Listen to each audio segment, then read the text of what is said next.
La grande émission Temple des Savoirs Mbote. Mbote mingi wapi epai bozwali, tozali na mbano ya koyamba lelo maître Zorobabel, to sololana ye sur cette grande thématique guide sur le Messie africain, guide du Messie africain. Maître Zorobabel Mbote. Mbote ndeko. Une petite présentation par rapport à Bandeko Nyoso tout bazolanda biso na pokwa lilo. Bon, Bandeko Nyoso bakomana biso beba que nazali oyo akutana na Yahweh ye moko.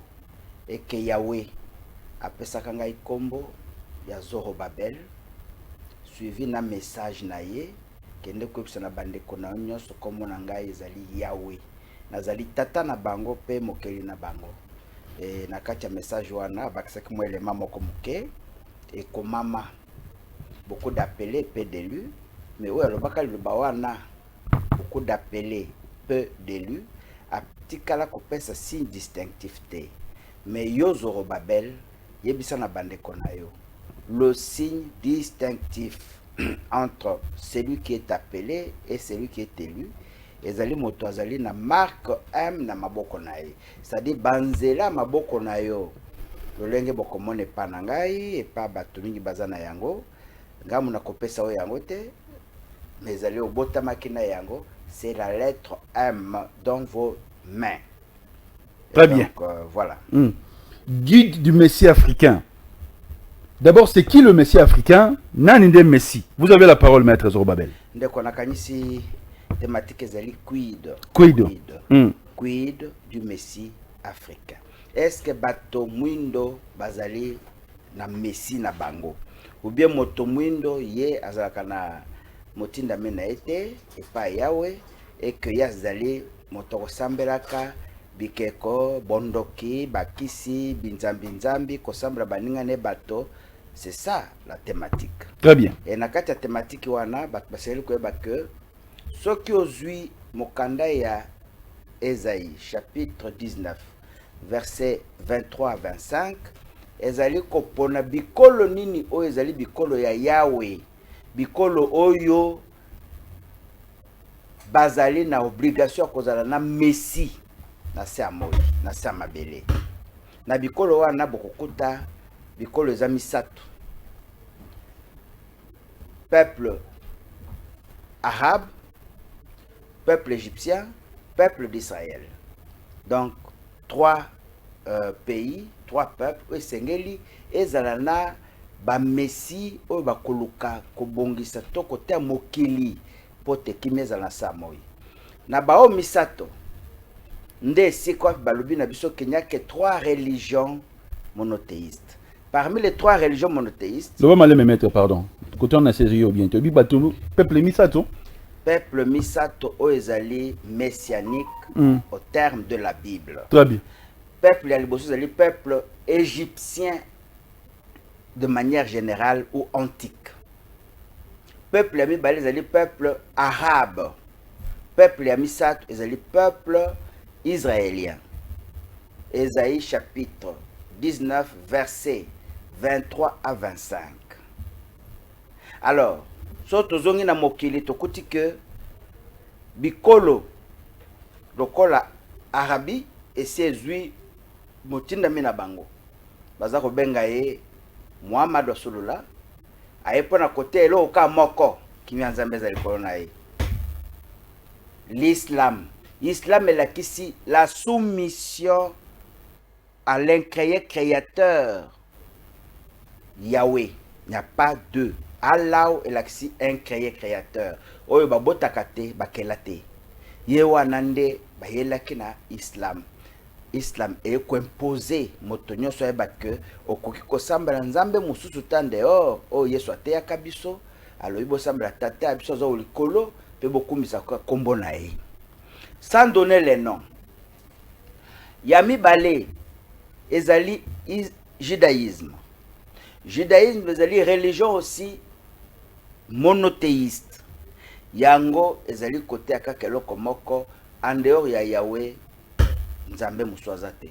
Banzambe baza mingi, mais banzambe nyoso wana bakelamaki epai ya nzambe moko. Oyo bazali ko benga epai Yoshua Mashiach to Jésus-Christ. Bazo benga esprit. Donc, comme esprit, créateur et esprit nyonso, nde baza ko benga ye Saint-Esprit, parce qu'il est le saint de saint. Mon santo ya ba santo eza Yahweh ye moko. Toujours sans citer des noms. Et religion Yasuka, peuple Yasuka, c'est peuple égyptien antique. Avant comme le peuple égyptien antique, nous avons c'est bon balé. So kamati mukanda à Deutéronome, chapitre 18, verset 15 à 22. Ezali moko ya passage ya liboso elobi na kotelemisa na kati ya bana ya Israël prophète moko lokola yo Moïse. Deutéronome. Ça veut dire que boye ya Yesu na sa moi et komamaka. Okoko za la messie te soki komamaka te. Très bien. Et komamaka. Yami bale. So kamati Ésaïe chapitre 8 verset 6 à 12. Okokuta que balobi o Emmanuel. Lokola bayokela ki yote, oyaki na mai ya kimia na kotinda mai oye koya ko déborder na kati ya mboka. Et koya na roi ya Syrie. Et le roi d'Assyrie ezali Muhammad Rasulullah. Effectivement, contradiction ezalité, concurrence ezalité, message ya Jésus, ya Yehoshua Mashiach to Jésus. Yango wana baza côté na islam na musulman, s'il faut dire comme ça, na barabe, ezaka message moko. Lokumu na oyo akelaka likolo akelinsa akeli moto. Esengeli yo yeba kosambela oyo akelaki yo. Moto akelama ne liloba te. Maintenant, peuple africain, Yaye Messi azali régi par le système d'autoproclamation. Esengeli ye moko ami bimisa. Moto akotia ye mafuta na mutu kenga na ye ko wendre Messi yango ye azate. Mais peuple esengeli azwa Messi et Messi na kouta wapi de Bible bandi. D'abord, peuple n'est pas peuple messianique. Peuple égyptien antique. Ye wana bazo benga lelo après dispersion yaba africain na Égypte antique, le peuple Mukongo. Ça n'appelle pas débat, avant le cas débat, mais kako kende ko tanga malam. C'est le peuple Mukongo. Très bien. Et le peuple de Juda, ezali peuple Muluba, de manière générale. Et donc, ba peuple nemi balé, l'air balongo na Égypte antique. Po ba kitawa, Bible le bin Ésaïe 43 verset 3. Ba botola bango mabele na bango na ba peuple arabe nde bazako dominer kuna lelo bango ba benganaka bango ba yeko fanda esika mususu. La Bible continue. Bokoye ba peuple wana parce qu'azali ko fanda na sima ya bibale ya mai ya Éthiopie. Mai ya Éthiopie ezali fleuve Awash. Éthiopie simanango ezalaka désert. Seul pays où ezali sima ya désert. Ezana bibale ya mai mingi ezaka République démocratique du Congo. Et c'est dans la République démocratique du Congo que vous trouverez ces deux peuples en concurrence. Mukongo, Muluba, bazo benga na banoko. Ezali bana ya Israël, bana ya Juda, babotamaka na Égypte antique, na sima ya batu bakoloba mingi, bagar baza ko intervenir, bamaka mingi. Donc c'est deux communautés, la communauté juive et la communauté égyptienne antique. Au baza ko constituer République démocratique du Congo ya lelo. Très bien. Mokanda Sophonie bakisi. Bokoye basusu peuple wana ke mon peuple, le peuple dispersé. Sophonie chapitre 3 verset 9 à 10. Bazali kuna na sima ebale ya fleuve Nil. Et donc régime ya autoproclamation Ebani le loté. ebandi le loté. Très bien. Régime ya autoproclamation pour na Messie yemoko. Il faut boyeba que Messie a komami na kati ya mukanda ya AG chapitre 2 verset 21 à 23. Ndeseka bakomi kombo ya Zorobabel akoya azali moponami onga na poni po asala musala nanga au moment opportun. Et au moment opportun, qu'est-ce que Zorobabel viendra faire? Nde Ésaïe 19 na utukotanga verset 20. Bana ya Afrika bakozala na kati ya bombu makati qu'on appelle oppression. Et l'air yakoya akolakisa bango kombo ya nzambe na bango. Et l'air baozo kombo nzambe na bango bakobima na bombu wana. Donc rédempteur, libérateur, sauveur ya peuple africain antique, ezali moko kaka Yahweh, le père des esprits de toute chair. Moto akosa yote africain okende kokota na binzambi nzambi. Et d'ailleurs, je vais chuter par là. Très bien. Balobi 3 religions monothéistes. Wana nde mundela teibiso. Mais de 3 religions monothéistes, 2 eza correspondre na Ésaïe chapitre 19 verset 25. Très bien. Maintenant, o babengi christianisme ou toi. Très bien. Melamaï n'a passé communiqué. Donc Mayala, vous allez nous aider ici. Le DG de la DGI Barnabé Mwamba Mwakadi apporte son soutien au CG de l'IDPS Augustin Kabouya, au cadre du parti présidentiel IDPS et technocrate de réputation internationale en fiscalité. Le célèbre DG de la DGI Barnabé Mwakadi dit soutenir le CG Augustin Kabouya, chef de la majorité présidentielle, face aux turbulences qui secoue le parti, et demande à tous les combattants de rester unis derrière le parti pour la réussite du deuxième mandat du président de la République. Maître Zorobabel, christianisme ou tiwapi? Christianisme ezali création occidentale, création ya Vatican. Christianisme euti na Rome antique. Kaka boba bomaki Jésus. Jésus a bomami na bande connecté. Très bien. C'était les militaires romains. Nde babomaye batie makonga. C'est l'histoire qui est connue, vous devez lire ça.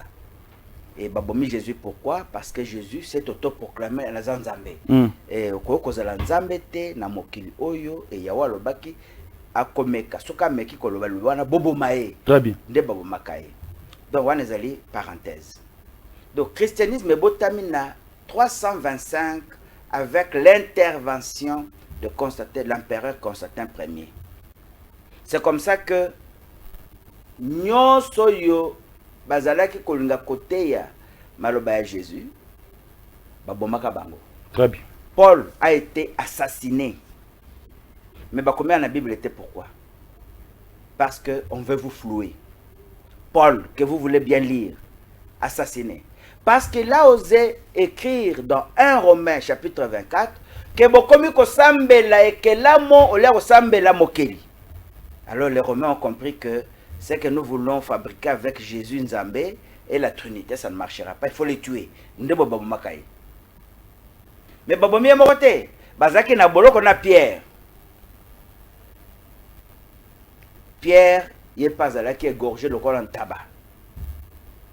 Donc, pour le christianisme et réussir, il fallait imposer une loi aux Sarrasins. Sarrasins, c'est tiers-mondiste. Très bien. Donc, babola, il y a monde. Les gens qui ne sont pas civilisés sur le plan international. Le monde civilisé, bazako kanisa que ceux qui batiki biso to ebinzambe na biso bakokoka luso contrôler bisoté, et c'est vrai. L'herbe na Israël ba telemelaka biso égyptien antique pour na kobima na maboko na biso komba umbu na biso na kombo ya yewe to kaka bangote.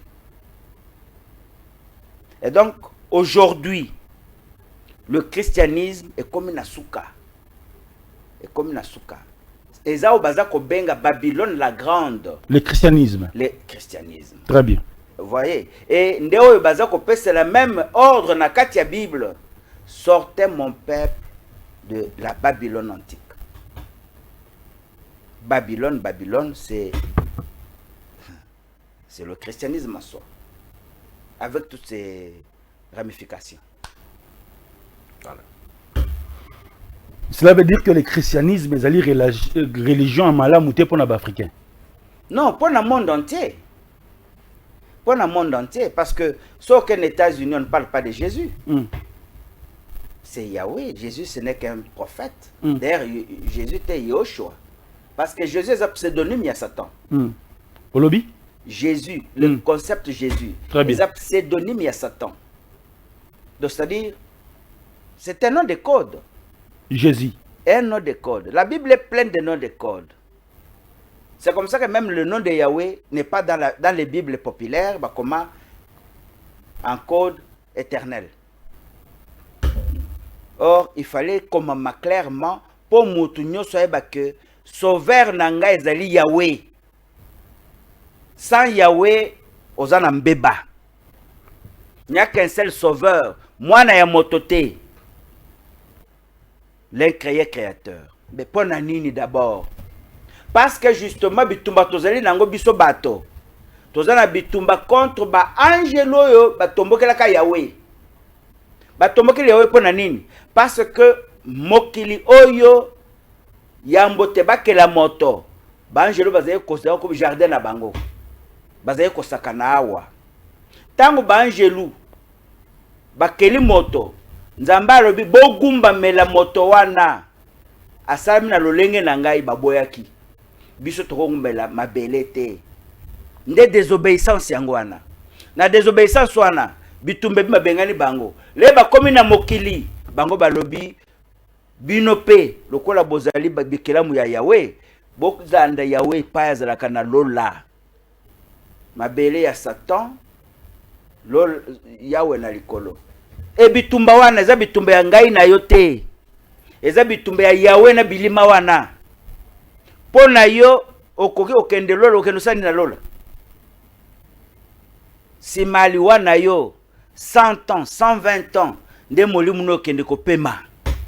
Pendant que tu es dans ce monde, et sengeli ozala fidèle ya Yahweh yemoko et akobundelo bitumba na bilimo wana nyoso. Voilà. Nalingi tous à la symbole parce que tous enchaîné lentement vers la fin. Olobi, l'église catholique c'est la grande Babylone ou bien c'est le christianisme qui est la grande Babylone?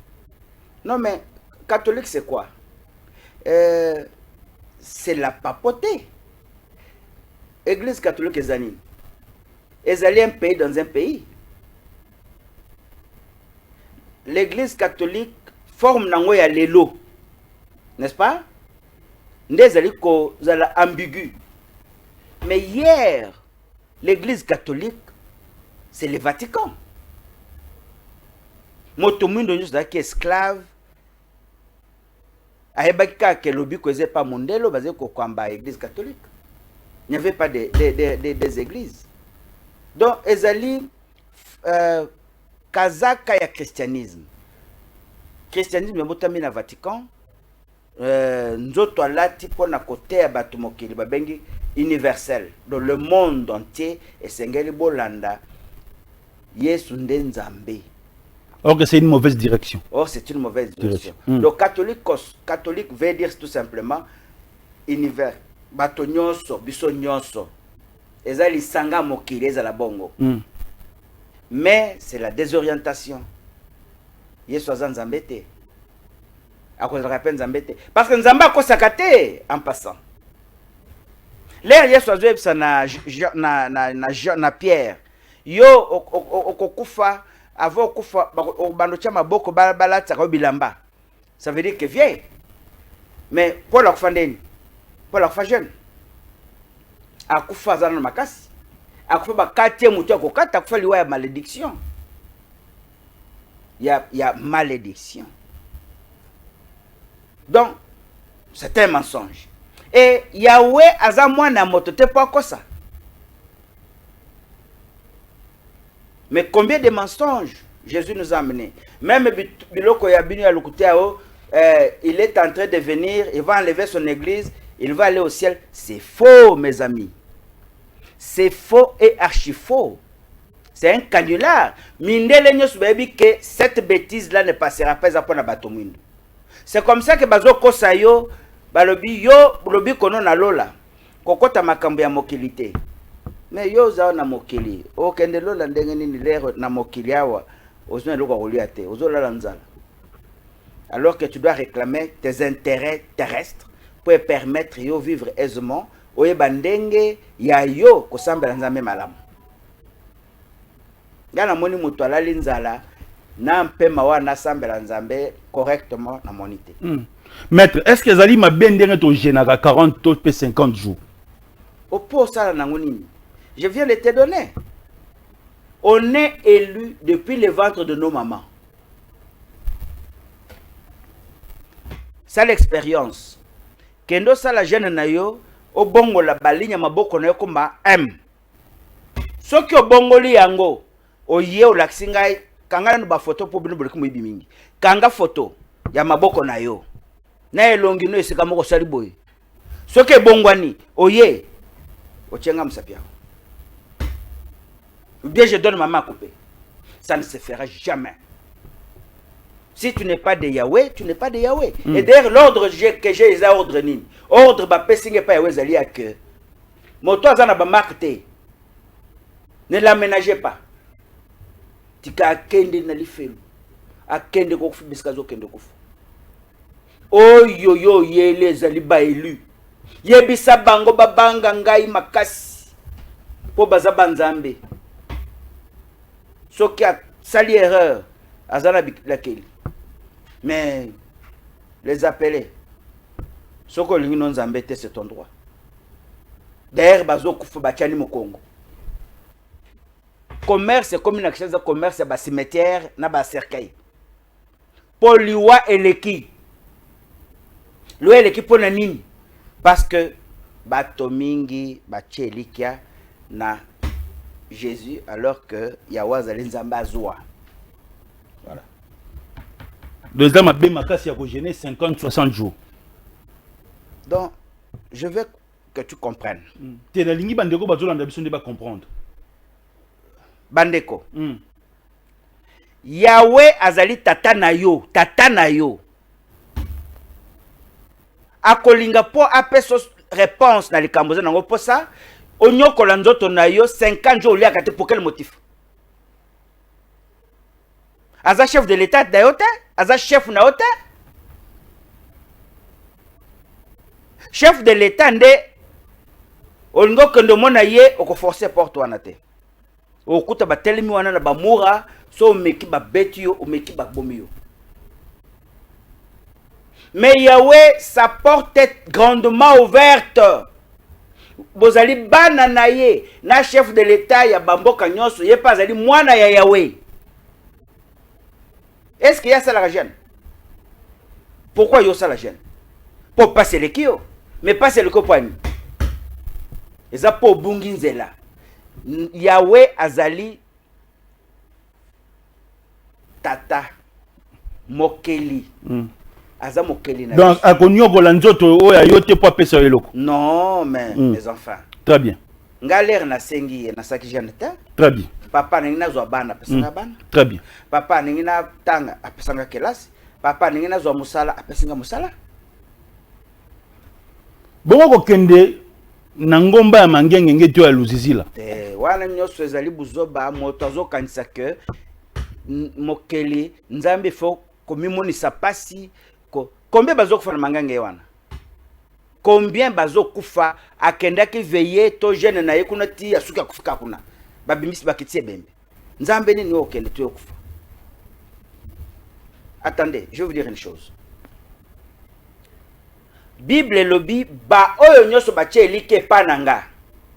Yahweh bakozala na kati ya mabota na bango na ba mornete.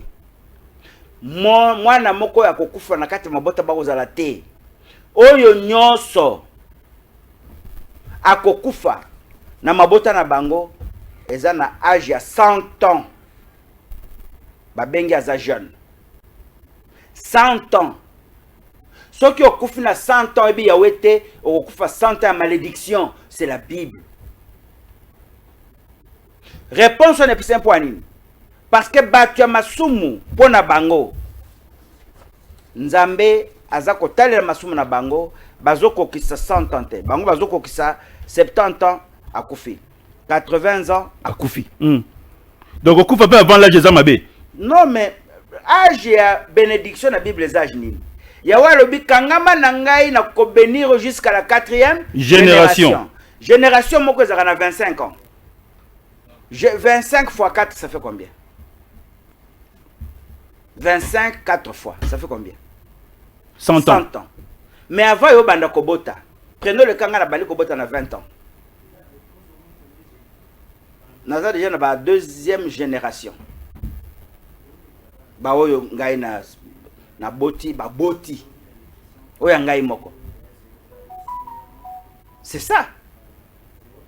Donc vous allez convaincu et très sûr que malheur moko e ko atteindre ngai te pour nazali fidèle na Yahweh. Voilà. Très bien.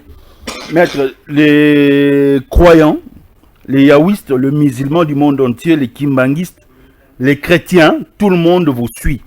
Nalingi olo banabango en 5 minutes. Et tant qu'Africain, Nzambe nini biso to sambela lelo. Azaka moko, to seigneur to sambela Yahweh. Yahweh c'est qui? C'est l'incréateur. Yahweh wana babenga ka halau. Halau elakisi Nzambe oyo akelaki banzambe nyoso. Oyo akelaki moto. Omoni likuta bayaki nango na christianisme vous allez à que au commencement était la parole s'est faite chair, la parole a été créée, c'est une créature la parole. L'homme n'est pas créé par la parole. Moto akelami na lilobate. Même ceux qui le bébon est comme moto, mais moto yeba kelaki ye. Marie aza mama a concevoir ki mwana babengi ye Jésus. Ce qui est miraculeusement abotamaki na sima Marie. Moto moko yaka na mokili na porte ce qui a piazate porte zaka moko nzoto ya mama. Moto bimakande na kati ya mama. Est-ce que Jésus n'a pas connu une mère sur terre? Il a connu une mère, mais il n'a pas connu un père. C'est faux. C'est faux. Tout ce qu'on veut faire aujourd'hui, azape moto alibosote. So que na kati ya Bible, okuta Samson a la même histoire que Jésus. Mais la même histoire, puisque Samson, l'air balobi que maman Yokobota, elle avait quel âge? La relation sexuelle? Maman Samson. Non. Même papa naye, Azaye Kobota te.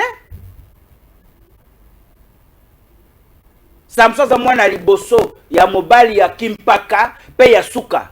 Maman wana bota na ndenge nini? On veut mentir les gens. Samson, comment est-il solo ya Samson tisuka? Samson nzambende aya elobi yo kobota.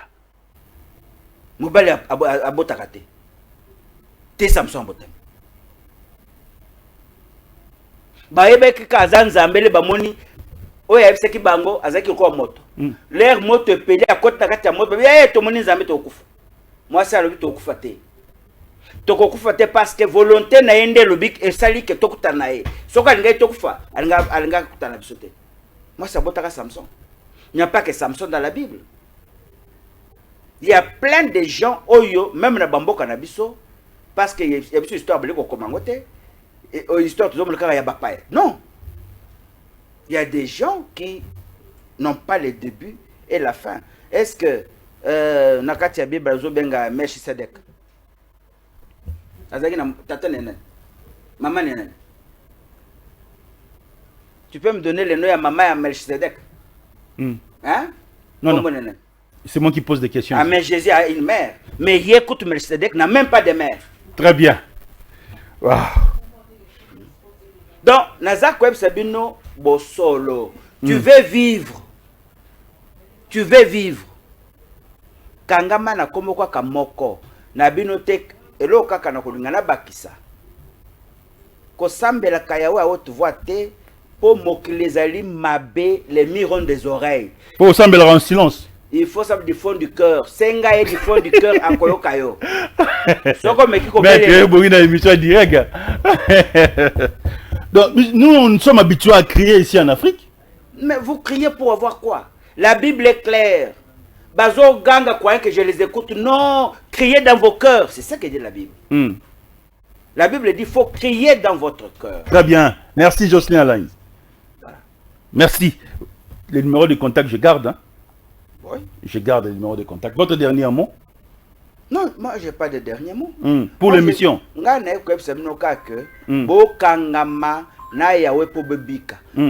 Gratuitement, je vous donne aussi gratuitement. C'est la plus grande magie du monde. Très bien. Le samedi matin, on va parler avec Maître Zorobabel sur la dîme et les offrandes. On va aussi discuter ensemble avec lui sur quelques questions d'actualité spirituelle. Restez scotchés cimentés au programme de Ntingi Télévision. Ciao.